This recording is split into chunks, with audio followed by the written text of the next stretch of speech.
जोहार झारखंड। मैंने आपके सामने रखा कि किस तरह से शिक्षकों का शोषण हो रहा है झारखंड में। कि झारखंड में मेरा मेन उद्देश्य है अपनी बातों को रखना कि किस किस प्रकार में झारखंड के लोगों का और झारखंड में कार्यरत बहुत सारे ऐसे अलग अलग कहते हैं ना कार्य कर रहे लोगों का शोषण हो रहा है, जिसमें मैंने आप लोगों को बताया कि शिक्षकों का कैसे शोषण हो रहा है। अब हम बात करते हैं कि सिर्फ शिक्षकों का ही शोषण नहीं हो रहा है। झारखंड इतना पीछे क्यों है, ये जितने भी मैं वीडियोस बना रही हूँ वो रीज़न हैं कि झारखंड इतना पिछड़ा राज्य क्यों है, इतने सारे मिनरल्स और रिसोर्सेज होते हुए भी। तो हम आज बात करते हैं एक और वर्ग की, जिसको हम आम भाषा में कहते हैं रसोइया या संयोजिका, जो कि स्कूलों में खाना बनाने का कार्य करती है। हमारे स्कूल्स में जब मिड डे मील आया है कि बच्चों के स्कूल बुलाने के लिए, शिक्षा से जोड़ने के लिए, कि बहुत सारे ऐसे बच्चे हैं जिनको ढंग से खाना तक नहीं मिल पाता है, तो उनको क्यों ना स्कूल में शिक्षा के साथ साथ उनका पेट भी भरा जाए, जिससे स्कूलों में बच्चों की संख्या भी बढ़े और शिक्षा के साथ बच्चे जुड़ सकें। तो हम तो बात कर रहे थे सिर्फ शिक्षकों की, बात शिक्षकों तक ही सीमित नहीं है। बात करते हैं आज हम संयोजिका जो काम करती है, रसोइया का, जो सरकारी स्कूलों में खाना बनाकर बच्चों को खिलाती है। आपको ज्ञात है या नहीं है मुझे नहीं पता, पर मैं आप लोगों को बता देना चाहती हूँ कि आपको अंदाज़ा भी है कि एक संयोजिका का वेतन कितना होता है। जो स्कूलों में खाना बनाती हैं वो उनका वेतन है सिर्फ और सिर्फ 2,000 रुपया। हाँ, आप बिल्कुल सही सुन रहे हैं, 2,000 रुपया। आप अंदाज़ा लगाइए कि 2,000 रुपया में क्या किया जा सकता है।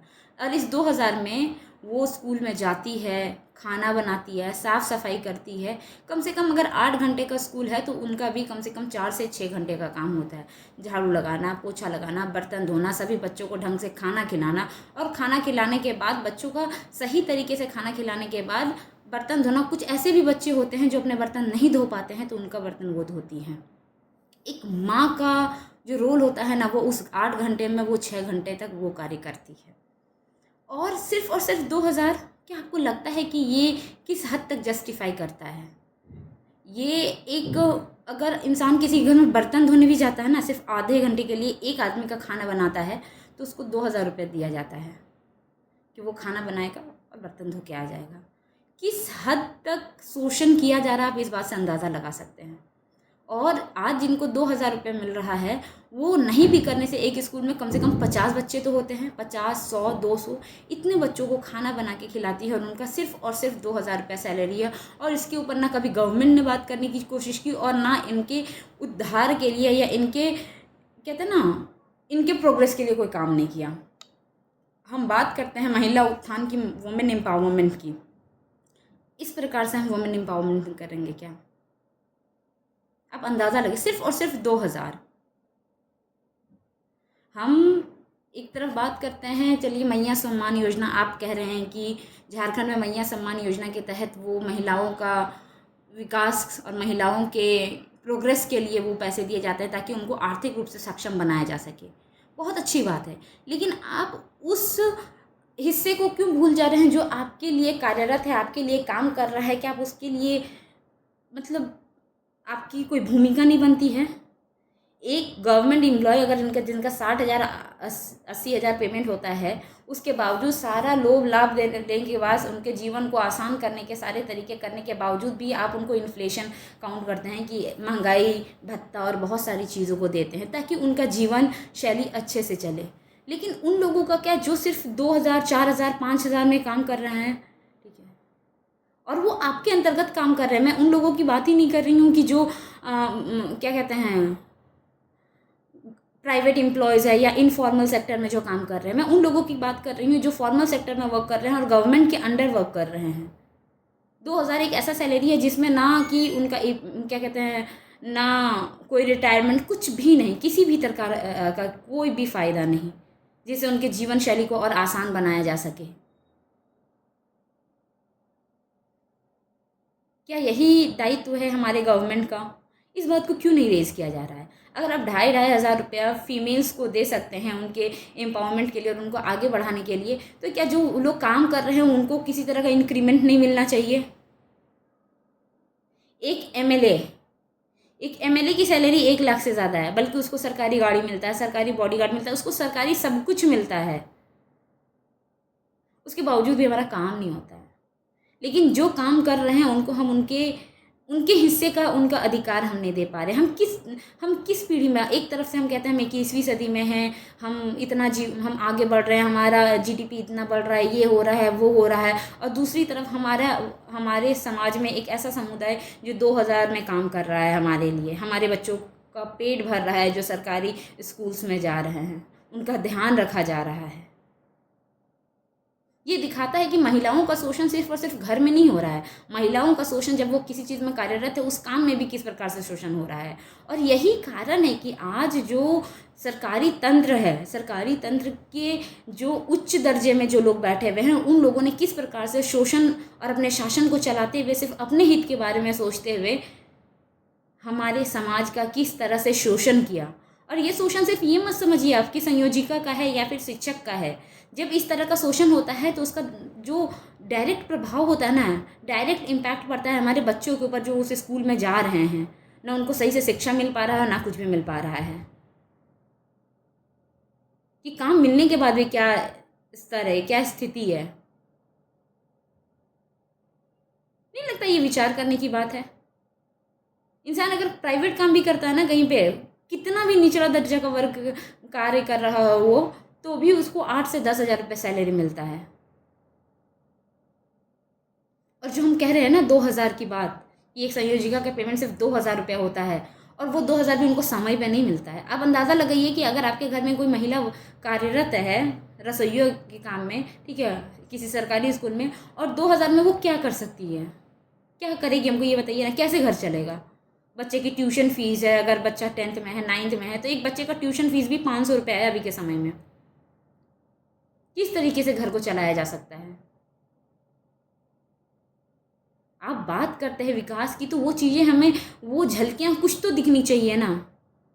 आपने 20 साल में क्या किया। ये वो रसोइयाँ हैं जिनको पहले 25 पैसा, आप अंदाज़ा लगाओ, 25 पैसा पर बच्चे के हिसाब से मिलता था, कि जितने ज़्यादा बच्चे होंगे, और वो 25 पैसा पर बच्चे के हिसाब से मिलता था, तो हर सरकारी स्कूल में 2 रसोइयाँ होती हैं। 100 बच्चा है तो कितना होगा, 2500 पैसा, मतलब 25 रुपया। 100 बच्चे का खाना बनाने पे 25 रुपया मिलता है, और वो भी हर स्कूल में, गवर्नमेंट स्कूल में, प्राइमरी स्कूल की हम अगर बात करते हैं तो 2 रसोइयाँ होती हैं, तो वो 25 में से 12 रुपया मिलता था। आपने बढ़ाया, और बढ़ा के भी क्या कर दिया, पहले 1000 किया और अब 2000 कर दिया। इससे दिखता है कि आप कितने हमारे समाज के उत्थान या विकास की बात कर रहे हैं। एक सरकारी एम्प्लॉय जिसको सब कुछ मिलता है, आप हमेशा उसको और आगे बढ़ाने की बात कर रहे हो। कैसे होगा विकास झारखंड का। विकास होने का तरीका तो यही है कि झारखंड के लोगों का जब आर्थिक विकास होगा, जब मानसिक विकास होगा, मानसिक विकास के लिए शिक्षा जरूरी है। और यही कारण है कि आज सरकारी स्कूलों की हालत बद से बदतर हो गई है। लोग सरकारी स्कूलों में अपने बच्चों को भेजना नहीं चाहते हैं, मगर भूल गए हैं शायद आज ये वही सरकारी स्कूल है जहाँ से पढ़कर ना जाने कितने बच्चों ने अपने सपनों को हासिल किया और अपने जीवन शैली को बदला है। समय के अनुसार जो विकास होना चाहिए था, जो प्रोग्रेस होना चाहिए था, लोगों को जो चीज़ें मिलनी चाहिए थी, वो चीज़ें नहीं मिली।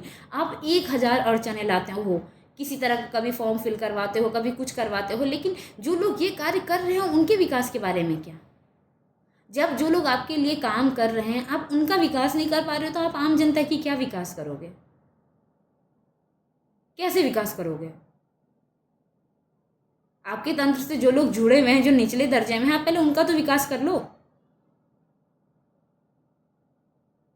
या महिलाएं सिर्फ और सिर्फ वोट बैंक है। कहते ना, किसी नियम को बनाना, उस किसी भी समाज और किसी वर्ग को ऊंचा ले जाने में उस वर्ग का जो नेतृत्व कर रहा होता है उनका बहुत बड़ा योगदान होता है।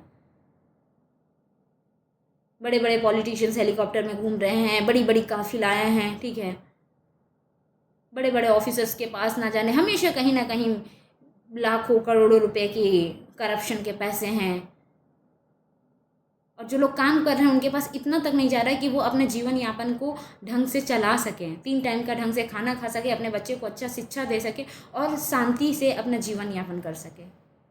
ये हालत है हमारे झारखंड की। झारखंड पीछे नहीं है, झारखंड को जानबूझ के उद्देश्यपूर्वक पीछे रखा गया है। झारखंड में अपूर्व क्षमता है विकास करने की, हर तरीके से। एक वैकेंसी नहीं दी जा रही है, जो है उनको ढंग से सैलरी नहीं दी जा रही है, हर काम के लिए कोर्ट का दरवाज़ा खटखटाना पड़ रहा है। अगर हर चीज़ कोर्ट से हो जाता तो सरकार की क्या ज़रूरत है? सिर्फ कोर्ट ही होना चाहिए, हर बात के लिए लोग कोर्ट जाते हैं।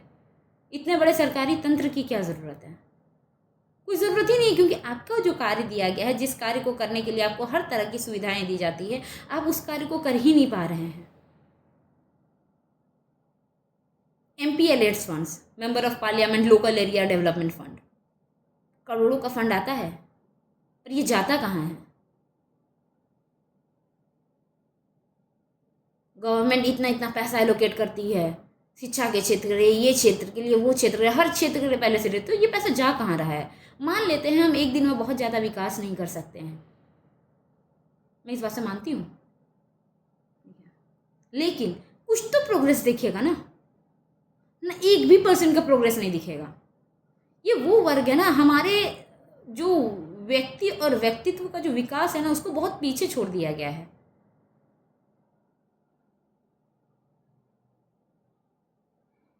और हो भी क्यों ना, जिन लोगों ने लड़ मर के झारखंड को अलग करके झारखंड को एक अलग अस्तित्व देने की कोशिश की, वो झारखंड के लोगों के विकास के लिए, उनको शायद उस चीज़ का वैल्यू पता था। लेकिन उसके बाद जो लोग आए, उन लोगों ने भी वही हाल कर दिया जो बाकी जगहों का है, कि कोई नहीं है, कोई रीज़न नहीं है, कि कोई कहते हैं ना गोल नहीं है, कि हाँ वो भूल गए कि क्या कीमत चुकाई जाती है एक राज्य को जब दूसरे राज्य से अलग किया जाता है, और किस उद्देश्य के साथ अलग किया जाता है।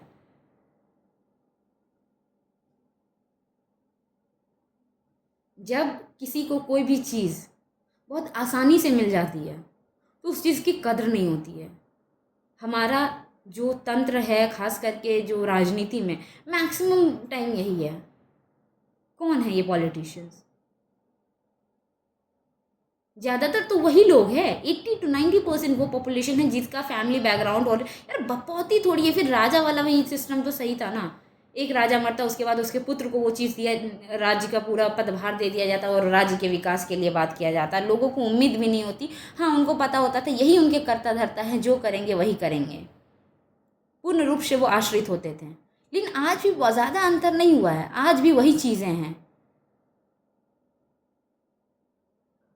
इलेक्शन लड़ तो कोई भी सकता है, लेकिन जो पार्टी, जिन लोगों के ऊपर हम लोगों ने भरोसा करके एक संगठन को बनाया जाता है कि वो संगठन एक अपने आइडियोलॉजी को लेकर आगे चलेगी, वो आज क्या करती है? हमने आज एक किसी को टिकट दिया जिसने 40 और 50, बिना किसी भी, कहते हैं ना, एक होम गार्ड का भी वैकेंसी लेने के लिए आप उसकी दक्षता को देखते हैं कि वो वाकई में उतना दक्षता पूर्वक है कि नहीं, योग्यता को पूरा कर रहा है कि नहीं, डॉक्यूमेंट, कितनी चीज़ें दौड़ाते हो, बहुत सारी चीज़ें करते हो। लेकिन जो हमारे देश का नेतृत्व कर रहे हैं, जो हमारे राज्य का नेतृत्व कर रहे हैं, जिनको हम कभी MLA का टिकट देते हैं तो कभी हम MP का टिकट देते हैं, क्या उनकी योग्यता को चेक किया जाता है? या फिर जो योग्य है वो भी, कहते हैं ना, पूरा जीवन आप किसी ना किसी पार्टी के सिर्फ और सिर्फ मेंबर बन के रह जाते हैं। आपके अंदर अगर पूरी योग्यता है, उसके बावजूद भी आपको वो मौका नहीं दिया जाएगा। तो अप्रत्यक्ष रूप से तो वही चीज़ें चल रही है ना। क्या समझ में आएगा कि 2000 में कैसा घर चलता है, जब लोगों के जो लोग अच्छे जगह में है वो 5 लाख की साड़ियाँ पहन के घूम रहे हैं। जीवन भर में इंसान इतना कमा नहीं पाता है कि अपना बच्चा का शादी कर सके, 5 लाख रुपया खर्चा कर सके। अब सोचिए ना, जिनका 2000 रुपये सैलरी, वो अपनी बेटी का शादी कैसे करेगा? एक गांव में कम से कम 200 आदमी हैं, हमारे में तो है ना, गांव के लोगों को खिलाना। ऐसा थोड़ी ये 2 आदमी खड़ा होकर शादी करते, वो शादी कैसे करेगा अपने बच्चे की? वो कैसे अपने स्कूल का फीस बढ़ेगा? इनफैक्ट इनके तो प्रॉपर इस जितना सैलरी है, इस बेसिस में तो इनको लोन भी नहीं मिलेगा बैंक से। किस तरह का फॉर्मल सेक्टर की बात करते हैं, किस तरह से फॉर्मलाइजेशन किया जा रहा है, या किस तरह से बाकी सारी चीज़ें हैं? आई डोंट थिंक सो कि किसी भी तरह से लोगों के इम्प्रूवमेंट के लिए कोई भी काम हो रहा है। सारा इन्फ्लेशन, कहते हैं महंगाई भत्ता, सब कुछ उन लोगों के लिए जो फॉर्मल सेक्टर में या गवर्नमेंट सेक्टर में वर्क कर रहे हैं। एक सांसद और एक MLA का सैलरी कब बढ़ाना है, ये बहुत आसानी से हो जाता है। लेकिन जो 20-25 साल कार्यरत हैं, लोगों की सेवा कर रहे हैं, उनके सैलरी का कहीं कोई हिसाब किताब नहीं है।